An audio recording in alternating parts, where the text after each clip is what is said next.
최근 인기가 점점 올라가던 한 리얼리티 프로그램이 프로그램 내용을 조작한 것이 드러났습니다. 그래서 큰 어려움에 처하게 된 상황이 벌어진 것입니다. 특히 이 리얼리티 프로그램은 이 정정당당하게 승부하는, 그것을 생명처럼 여기는 스포츠와 관련된 프로그램이었기 때문에 이 조작이라는 사실이 밝혀지자 시청자들로부터 더욱 큰 비난을 받게 되었고, 급기야 프로그램을 폐지하라, 이런 요구까지 하는 시청자들도 등장하는 상황입니다. 처음에 조작을 의심하는 시청자의 의견이 등장했을 때만 해도 설마 그랬겠어 했는데, 결국에는 따박따박 증거를 제시하는 시청자에 의해서 이 해당 프로그램을 만든 방송사는 결국 조작했습니다 라는 것을 인정하게 되었습니다. 그렇게 인정을 하면서 그렇게 조작하게 된 이유, 그 이유가 뭐였냐면 시청자들을 위한 거였다는 것입니다. 시청자들이 점점 흥미를 가지고 흥미진진하게 재미있게 이 프로그램을 보았으면 좋겠다라는 이 마음, 이 재미를 주기 위해서 그렇게 조작했다, 이렇게 이야기를 하는 것을 보았습니다. 여러분, 인기를 얻고 인기를 더 유지하고 더 나아가 그 인기를 더 높이기 위해서 거짓을 사실처럼 조작하는 것, 또 사람에게 인정받고 싶어서 자신의 삶을 거짓으로 조작하는 것, 여러분은 이렇게 조작하는 인생, 조작하는 모습을 어떻게 생각하십니까? 거짓을 사실처럼 조작할 때는 그 누구도 눈치채지 못할 것이라는 확신이 있었기 때문에 과감하게 조작했을 것입니다. 그런데 날카로운 눈을 가진 시청자 앞에 그 조작은 다 드러나는 이러한 상황 속에서 또 모든 것들을 철저하게 검증하는 이러한 삶의 자리에서 그 조작이 드러나는 이러한 일들이 우리의 삶에 버젓하게 존재하는 이러한 상황이 저와 여러분이 살아가는 2022년의 해라는 것입니다. 올해에도 이렇게 조작하는 이러한 인생들이 있을 것입니다. 여러분, 그렇다면 예수님을 믿는 믿음, 이 믿음은 조작할 수 있을까요? 없을까요? 여러분 어떻게 생각하십니까? 예수님을 믿는 믿음, 조작할 수 있을까요? 없을까요? 다른 시각에서 이렇게 질문을 바꿔보겠습니다. 여러분은 예수님을 믿는 저와 여러분의 믿음은 조작된 믿음입니까? 진실한 믿음입니까? 감사합니다. 이분 때는 대답을 안 하시더라고요. 바라기는 2022년 새해 첫 번째 드려지는 저와 여러분의 주일 예배가 시작부터 마지막 예배까지 조작된 믿음으로 드리는 예배가 아니라 진실한 믿음으로 드려지는 예배가 되기를 주님의 이름으로 축원합니다. 그렇다면 거짓인데도 이렇게 사실처럼 그럴싸하게 조작된 믿음과 진실한 믿음, 어떻게 구별할 수 있을까요? 아주 간단합니다. 복잡하지 않습니다. 그것은 바로 하나님을 주인으로 모시고 살아가는 믿음은 진실한 믿음이고, 하나님을 주인으로 모시지 않고 살아가는 믿음은 조작된 믿음이라는 겁니다. 간단합니다. 그래서 2022년 새해 우리 교회의 표어를 하나님이 주인 되시는 교회 공동체로 정해보았습니다. 예배를 드릴 때마다 저와 여러분의 믿음이 진실한 믿음인지 늘 살피는 한 해가 되어지기를 간절히 바라는 마음에서 세워진 표어입니다.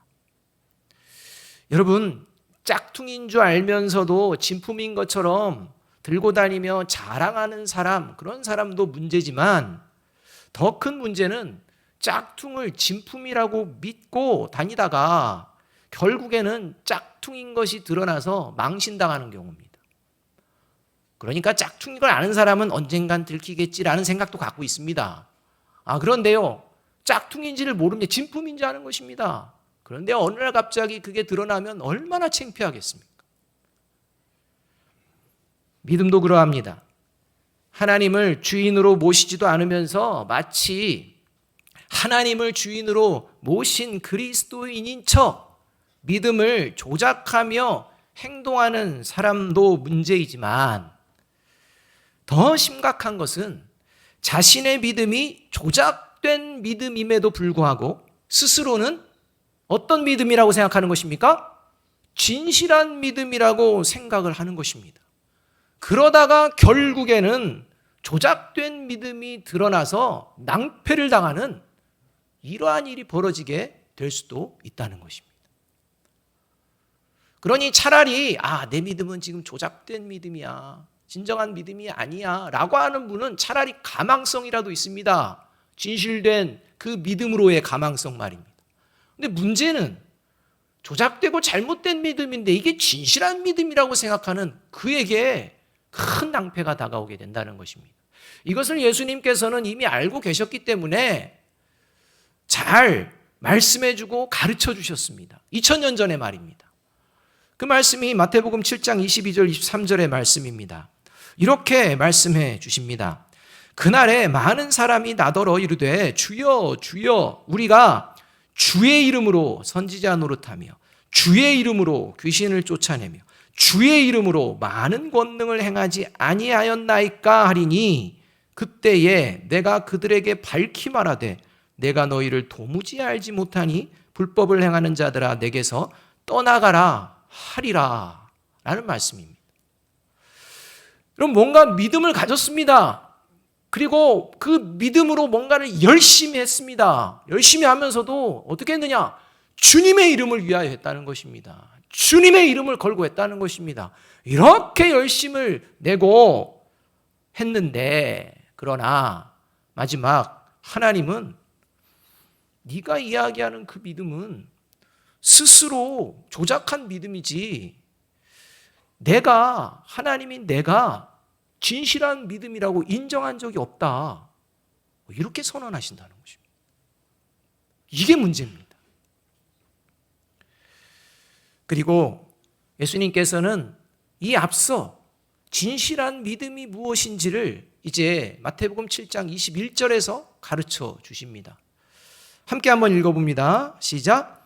나더러 주여 주여 하는 자마다 다 천국에 들어갈 것이 아니요 다만 하늘에 계신 내 아버지의 뜻대로 행하는 자라야 들어가리라. 여기서 여러분, 내 아버지의 뜻대로 행하는 자라는 말씀은 이 하나님의 말씀에 순종하는 자를 말하는 것입니다. 그런데 여러분, 우리가 이렇게 하나님의 뜻대로 행하는 자, 하나님의 말씀에 순종하는 자면 하나님의 뜻대로 말씀대로 어떻게 언제나 지키며 살지? 그렇게 살 수 있을까? 이런 의문을 우리가 갖는데, 여러분, 이 말씀은 하나님의 말씀을 한치라도 어기면 살면 안 된다, 이 말씀이 아닙니다. 하나님의 뜻대로 행하기를 원하는 자, 하나님의 말씀을 순종하며 살아내기를 원하는 자의 마음, 이 마음이 어떤 마음이냐? 하나님의 말씀에 순종하는 자의 다른 표현이 다시 말하면 무슨 마음이냐?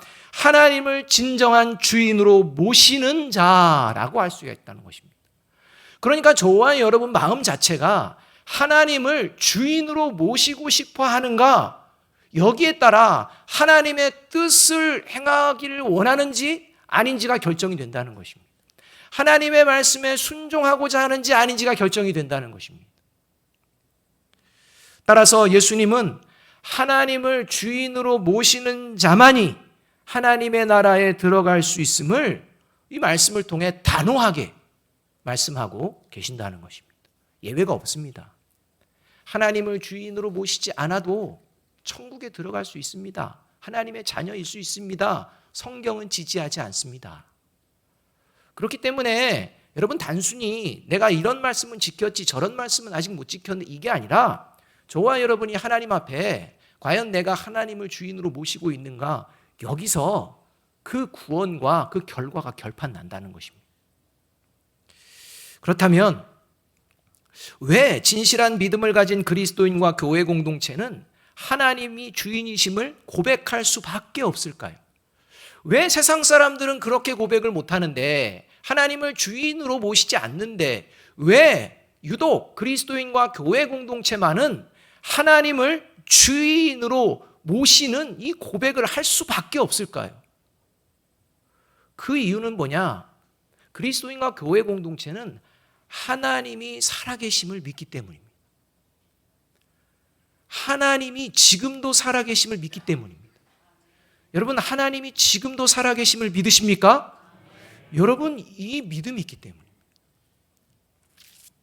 여러분, 주인이 살아있기 때문에 종이 주인을 모십니다.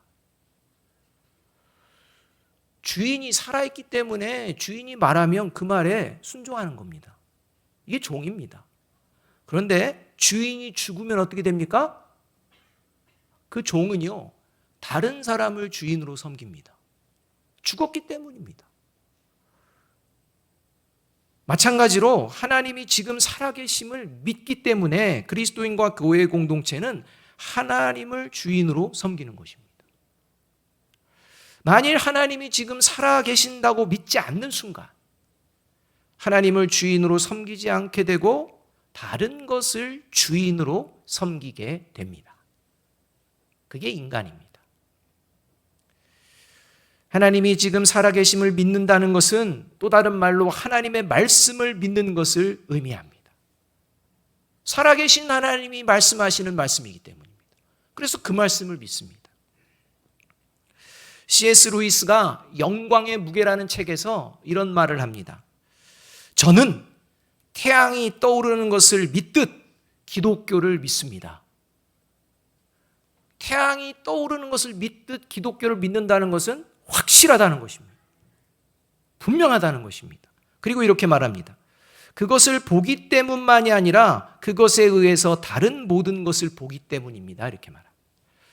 그러니까 태양이 떠오르면 태양만 보면서 야, 태양이 떠올랐구나, 이게 아니라 그 태양빛을 통해 이 세상의 모든 것들을 분별해낼 수가 있다는 것입니다. 마찬가지입니다. 하나님을 믿는 자들은 하나님의 말씀이 빛이 되어서 그 말씀으로 세상을 보게 된다는 것입니다. 이것이 바로 그리스도인이 가지고 있는 믿음이라는 것입니다. 그래서 지금도 살아계신 하나님의 그 말씀을 믿는데, 그 살아계신 하나님이 첫 번째 주시는 말씀, 성경에서 주시는 첫 번째 말씀이 뭐냐? 창세기 1장 1절입니다. 그게 첫 번째 말씀입니다. 이 첫 번째 말씀 다 함께 다시 한번 읽어보겠습니다. 시작. 태초에 하나님이 천지를 창조하시니라. 이제 창세기 1장 1절 오늘 계속 읽게 될 것입니다. 여러분, 암송하게 될 것입니다. 여러분, 이 말씀을 들을 때 태초에 하나님이 천지를 창조하시느니라, 이 말씀을 들을 때 진실한 믿음을 가진 자와 조작된 믿음을 가진 자의 반응이 구별이 됩니다. 여러분, 창세기 1장 1절의 말씀을 이제 두 종류의 사람이 여러분들에게 이야기해 준다고 가정을 해봅니다. 두 사람이 있는데 이 두 사람이 이 말씀을 들었습니다. 그리고 이 말씀을 여러분에게 이야기해 주는 것입니다. 그런데 어떤 사람이 진실한 믿음을 가지고서 이 창세기 1장 1절을 말하는지, 어떤 사람이 조작된 믿음을 가지고서 이 창세기 1장 1절을 저와 여러분에게 말하는지 한번 구별해 보시기를 바랍니다. 아주 작은 차이인데 주의 깊게 들어보시면 아주 큰 차이가 있다는 것입니다. 자, 첫 번째 사람, 하나님이 천지를 창조하셨어. 두 번째 사람, 하나님이 천지를 창조하셨대. 자, 이 두 사람 중에 몇 번째 사람이 진실된 믿음을 가진 사람일까요? 첫 번째 사람입니다. 하나님이 천지를 창조하셨어 라는 말은 태초에 하나님이 천지를 창조하셨음을 내가 믿는다는 얘기입니다. 그대로 믿어서 하나님이 천지를 창조하셨어, 이렇게 말하는 겁니다. 그러나 하나님이 천지를 창조하셨대 라는 말은 태초에 하나님이 천지를 창조하셨다고 성경이 말하고 있대라는 겁니다. 여러분, 이 말은 어떻게 다르냐? 하나님이 천지를 창조하셨대. 이 모습은 마치 믿음이 있는 것처럼 얘기하지만 그것은 믿음이 아닙니다. 지식입니다. 성경을 보니 그렇게 나와 있대라는 겁니다. 그런데 나는 별로 믿겨지지 않아 이겁니다. 그래서 남들한테 얘기할 때도 하나님이 천지를 창조하셨대 이렇게 얘기합니다. 천지를 창조하셨어 이게 아닙니다. 그래서 하나님의 말씀을 믿음이 아니라 이런 지식으로 받아들이는 사람에게 태초에 하나님이 천지를 창조하시니라는 말씀은 그의 삶에 아무런 변화가 일어나지 않습니다. 이게 살아계신 하나님의 말씀으로 와닿지 않기 때문입니다. 마치 옛날에 하나님이라는 분이 있었대. 지금 제가 뭘 얘기하는 것 같습니까? 애들한테 동화 얘기하는 것 같지 않습니까? 옛날 쪽에 하나님이라는 분이 있었대. 근데 그 하나님이라는 분이 하늘과 땅을 만들었다고 하네? 이런 겁니다. 그리고 나서 그의 마음에는 그래서 어쩐 건데? 뭐 그게 나하고 무슨 관계인데? 이런 말입니다. 그냥 지식입니다. 그러나 태초에 하나님이 천지를 창조하셨음을 믿는 그리스도인과 교회 공동체는 이 말씀 한 절만으로도 바로 변화가 일어납니다. 그 변화가 하나님을 주인으로 모시는 것이 당연하게 받아들이는 변화입니다. 왜냐하면 태초에 계신 그 하나님이 지금도 살아계시고 이 말씀을 하고 계시기 때문입니다. 그래서 이 말씀이 어떤 의미인지를 알면 당연히 하나님을 주인으로 모시는 게 맞지? 이렇게 변화가 된다는 것입니다. 그것이 바로 성령이 그 안에 있는 그리스도인의 모습입니다. 진실한 믿음을 가진 그리스도인이라는 것입니다. 그렇다면 이 창세기 1장 1절의 말씀을 통해 진실한 믿음을 가진 그리스도인과 교회 공동체가 하나님을 주인으로 모시는 것이 당연한 것으로 받아들이는 그 이유가 뭘까? 왜 이 말씀 자체만 보더라도 그래 하나님을 주인으로 모시는 게 당연하네 라는 반응을 보이게 될까? 첫 번째, 하나님은 우리가 사용하는 시간의 주인이심을 믿기 때문입니다. 여러분, 저와 여러분에게 시간이 주어졌습니다. 저와 여러분의 시간의 주인은 누구십니까? 하나님이십니다. 여러분 그렇게 믿습니까? 여러분 이것을 분명하게 믿어야 합니다. 그래서 그리스도인은요, 시간의 주인이 하나님이시기 때문에 시간의 주인이 내가 아닙니다. 그래서 시간을 내 마음대로 함부로 사용하지 않습니다. 1절 말씀 우리 함께 한번 읽어봅니다. 시작. 태초에 하나님이 천지를 창조하시니라. 태초에 라고 말씀하시는 이 태초에라는 말이 역사의 시작을 의미합니다. 시간이 창조됐다는 것입니다. 영원하신 하나님에게 시간은 무의미합니다. 그런데 어느 날 하나님은 이 영원한 시간 가운데, 영원 가운데에 시간이라는 걸 창조하십니다. 역사라는 것을 시작하십니다. 이게 하나님이셨습니다. 하나님께서는 모든 인류에게 공평하게 시간을 주십니다. 1초, 1분, 1시간, 저의 1초와 여러분의 1초가 다릅니까? 틀립니까? 똑같은 말입니까? 다릅니까? 같습니까? 같습니다. 저의 1분이 여러분의 1분과 다릅니까? 같습니까? 같습니다. 누구에게나 1초, 1분, 1시간 이러한 시간은 공평하게 똑같다는 것입니다. 또한 하나님은 모든 사람에게 이 세상의 시간을 더 이상 주지 않으시는 때를 정하십니다. 마냥 주시는 게 아닙니다. 하나님이 어느 정도 줄지를 정하십니다. 그래서 그 마지막 주시는 시간이 뭐냐? 죽음이라는 것입니다. 그러니까 저와 여러분이 죽기까지 하나님이 시간을 주시는 거지 그 후에 시간이 있는 게 아닙니다. 그 이유는 그냥 영원이라는 겁니다. 도대체가 뭔지를 알 수가 없습니다. 근데 영원입니다. 그래서 인간의 죽음이라는 것은 하나님이 시간의 주인이심을 증거하는 가장 확실한 증거라는 것입니다.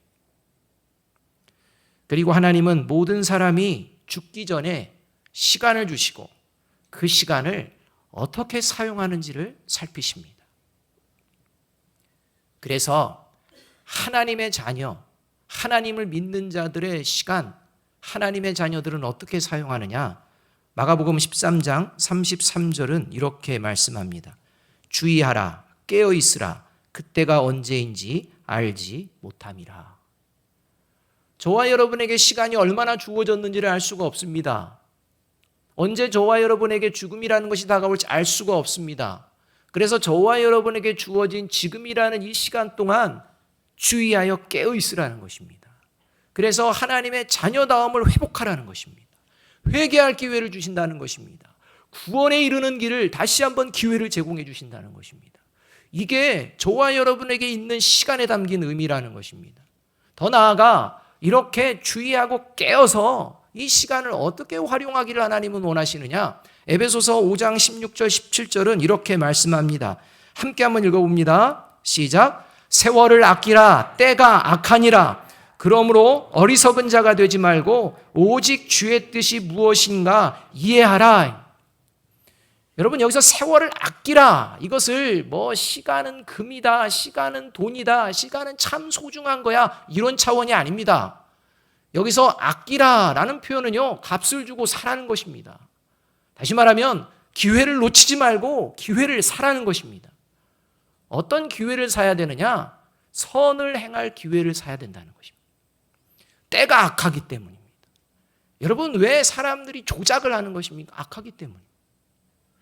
여러분, 그렇기 때문에 그리스도인은요, 이 시간을 소중히 여기는 그리스도인들은, 하나님이 주셨음을 아는 그리스도인은 이 시간을 하나님이 기뻐하시는 선을 위해 사용한다는 것입니다. 이것을 하나님이 보십니다. 바라기는 내게 주어진 시간의 주인이 하나님이심을 고백하며 시간을 어리석게 내 마음대로 사용하는 자가 아니라 새해 저와 여러분에게 주어진 시간을 하나님이 주신 지혜로 선하게 잘 사용하시는 저와 여러분이 되기를 주님의 이름으로 축원합니다. 여러분, 이것이 진실한 믿음을 가지고 살아가는 그리스도인. 둘 번째로 창세기 1장 1절의 말씀을 통해 이 진실한 믿음을 가진 그리스도인과 교회 공동체가 이 말씀을 읽는 순간, 그렇지, 하나님의 주인으로 모시는 것 마땅하지 라고 생각할 수밖에 없는 이유는 뭐냐? 하나님은 우리가 행복을 누릴 수 있는 근원을 모두 제공해 주신 분임을 믿기 때문입니다. 여러분, 그리스도인, 여러분은 어디에서 행복을 찾으십니까? 진실한 믿음을 가진 그리스도인은 하나님에게서 행복을 찾습니다. 왜냐하면 1절 말씀이 그렇게 말씀하기 때문입니다. 또 1절 말씀 함께 한번 읽어봅니다. 시작. 태초에 하나님이 천지를 창조하시니라. 성경 원문을 보면 태초에 라는 말이 먼저 시작되고 그 다음에 뭐가 나오느냐? 창조하시니라 이렇게 나옵니다. 하나님이 천지를 건 나중에 나옵니다. 태초에 창조하시니라 입니다. 이 하나님의 이 창조는 무엇을 말하느냐? 무에서, 아무것도 없는 것에서 무엇인가를 만들어내는 것입니다. 무에서 유를 만들어내는 것이 창조입니다. 이러한 의미에서 인간이 만들어내는 모든 것은 창조라는 말을 쓸 수가 있을까요? 없을까요? 쓸 수가 없습니다. 내가 새로운 것을 발명했어, 창조했어, 이렇게 얘기하는 교만한 것입니다. 인간은요, 창조할 수 있는 존재가 아닙니다. 왜냐하면 그 모든 것을 만들어낼 수 있는 근원을 하나님이 이미 창조하셨고, 인간은 단지 하나님이 창조하신 것들을 이용해서 뭔가를 만들어낼 뿐이라는 것입니다. 이게 인간입니다. 저와 여러분이 사용하는 핸드폰, 자동차, 인터넷 등 일상의 모든 것들이 가능한 이유. 여러분, 새로운 차를 구입하시면 행복하십니까? 안 하십니까? 행복하죠. 새로운 핸드폰 딱 구입하시면 행복합니까? 안 합니까? 마치 행복하지 않은 것처럼 하시는데 기대하면 사잖아요. 여러분, 새로운 집을 구했다 행복하십니까? 안 합니까? 행복하죠. 여러분, 직장에 두고 자녀가 취업했다 행복합니까? 안 합니까? 행복하죠. 그런데 여러분, 그 모든 것이 있을 수 있도록 그 근원을 만드신 분이 누구다? 하나님이라. 여러분, 저와 여러분이요, 좋은 옷을 입으면 행복합니다. 근데 이 옷의 원료 누가 만든 것입니까? 공장이 만들었는데요. 이렇게 하면 안 됩니다. 자연이 만들었는데 이렇게 하면 안 됩니다. 누가 만든 겁니까? 하나님이 만드신 것을 인간들이 뭔가 주신 지혜로 이용해서 개발을 하고 뭔가를 만들어낸 겁니다. 그러니까 하나님이 주시지 않았다면 어떻게 되는 것입니까? 아무것도 없습니다. 따라서 모든 인간이 누리는 행복은 하나님으로부터 오게 된다는 것입니다. 그런데 이렇게 인간이 행복을 누리기를 원하는 하나님의 마음, 그래서 모든 기반을 만들어주신 하나님을 무시하기 시작합니다. 그리고 자신의 힘과 노력으로 행복할 수 있다라고 막 생각합니다. 그리고 결국 행복의 근원 되시는 하나님을 버려버리는 일이 벌어졌습니다. 그 모습이 바로 아담과 하와의 범죄하는 모습이었다는 것입니다. 창세기 3장 6절이 그것입니다. 창세기 3장 6절 말씀 이렇게 말씀합니다. 같이 한번 읽어보겠습니다. 시작. 여자가 그 나무를 본즉 먹음직도 하고 보암직도 하고 지혜롭게 할 만큼 탐스럽기도 한 나무인지라 여자가 그 열매를 따먹고 자기와 함께 있는 남편에게도 주매 그도 먹은지라. 여러분, 얼마나 사이가 좋은 부부입니까? 사이 좋지 않습니까? 지금요, 이브가 하나님이 먹지 말라는 그 열매를 먹는데 그 마음이 뭐냐? 야, 지금까지 행복을 누릴 수가 있는데 하나님이 막았다는 것입니다. 이 열매를 먹으면 더 행복해질 수 있는데 하나님이 이 행복을 막았어. 이렇게 생각하는 것입니다. 그래서 이제는 내가 행복을 찾아보려고 합니다. 그래서 자기도 행복하고 싶지. 이거 먹으면 정말 행복해진대. 하나님이 막았어. 이런 마음으로 아내가 남편은 행복이래? 먹는 겁니다. 결국 죄로 오염된 인간은 행복의 근원 되신 하나님의 말씀을 버리고 자신이 행복을 만들어낼 수 있다는 어리석음에 빠지게 됩니다. 그리고 그 어리석음은 지금까지 태초로부터 이어오고 있다는 것입니다. 그래서 오늘도 죄에 빠져서 육신의 정욕과 안목의 정욕과 이생의 자랑을 추구하며 거기서 행복을 누리려고 아둥바둥하고 열심을 내며 살아가는 모습들이 이 땅의 모습이라는 것입니다. 심지어 신앙생활도 자기 즐거움, 자기 욕심, 자기 만족을 위해서 하는 분들도 있다는 것입니다. 예배를 드리면서도 이 예배 스타일은 나한테 마음에 드네 안 드네. 여러분, 무슨 예배가 스타일을 따집니까? 자기 만족입니다. 그러면서도 심각한 것은 잘못됐다는 것을 깨닫지 못한다는 것. 그래서 전도서 11장 9절은요, 하나님께서 이렇게 말씀하시는 것입니다. 같이 한번 읽어봅니다. 시작. 청년이여 내 어린 때를 즐거워하며 내 청년의 날들을 마음에 기뻐하여 마음에 원하는 길들과 내 눈이 보는 대로 행하라. 그러나 하나님이 이 모든 일로 말미암아 너를 심판하실 줄 알라. 이것을 믿고 살아가는 게 그리스도인이라는 것입니다. 마음에 원하는 길들과 마음에 기뻐하는 것들과 내 눈이 보는 대로 그냥 마음껏 행해라 라는 거예요. 그런데 한 가지만 기억해라. 하나님이 이 모든 일로 말미암아 마지막에 너를 심판하신다. 너의 인생을 결론 내실 분이 있다라는 겁니다. 바라기는 진정한 행복은 하나님으로부터 나오는 것임을 믿으며 내게 주신 모든 그 행복의 근원이 하나님으로부터 온 것임을 고백하며 2022년 새해 언제나 하나님을 의지하며 살아가는 저와 여러분이 되시기를 주님의 이름으로 축원합니다. 마지막 세 번째로 창세기 1장 1절 말씀을 통해 진실한 믿음을 가진 그리스도인과 교회 공동체가 마땅히 그렇지 하나님을 주인으로 모시는 게 당연한 거지 라고 하는 이유는 하나님은 우리의 생명의 주인이심을 믿기 때문입니다. 여러분, 이게 창세기 1장 1절에 담겨져 있다는 겁니다. 같이 한번 읽어보겠습니다. 시작. 태초에 하나님이 천지를 창조하시니라. 하나님은 천지를 창조하신 분이다 이렇게 말씀합니다. 여러분, 여기서 천지는 모든 만물을 창조하신 것을 말씀하시는데 구체적으로 저와 여러분이 지금 살아가고 있는 모든 환경을 창조하신 분이 하나님이시라고 말씀하는 것입니다. 여러분, 모든 인류가 숨을 쉬면서 지금 살아갈 수 있는 이유가 어디에 있을까요? 그냥 이렇게 숨을 쉬니까 살아가는 것입니까?